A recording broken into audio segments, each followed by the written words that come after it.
Welcome to our channel. Today we how to build a blockchain network with Hyperledger, quick tutorial step by step clearly. To build a blockchain network with Hyperledger, start by setting up your development environment. First, install the prerequisites, including Node.js, NPM, and Docker.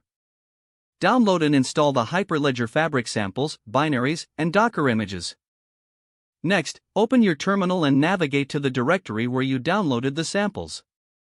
Run the command to bring up the Fabric samples environment. Use the first network sample to create a basic blockchain network. Change into the first network directory. Run the script to generate the necessary crypto materials. This command will create the certificates and keys needed for your network participants. Now, launch your network by running the script to start all the required Docker containers. Once the containers are running, you can verify the status of your network.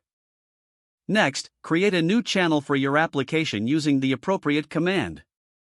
This step is crucial as it defines how peers will communicate within the network. Now, install your chain code, which contains the business logic for your application. Use the command to approve your chain code definition. After approval, commit the chain code to the channel. Next, invoke the chain code to test its functionality. You can also query the chain code to retrieve data from the ledger. Finally, modify your code or chain code as needed to fit your application's requirements. Congratulations, you've successfully set up a blockchain network using Hyperledger. If the page does not load, refresh the browser or try again in a private or incognito window. Make sure you are using the correct email address, then retype it carefully to avoid small typos. If your password is not accepted, use the reset option and create a new strong password you can remember.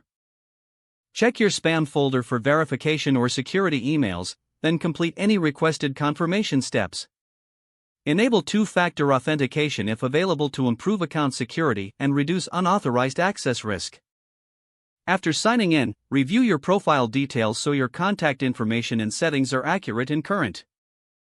If you see an error message, note it down and try again after restarting your device and internet connection. Log out when you finish, especially on shared devices, to keep your account and payment information secure.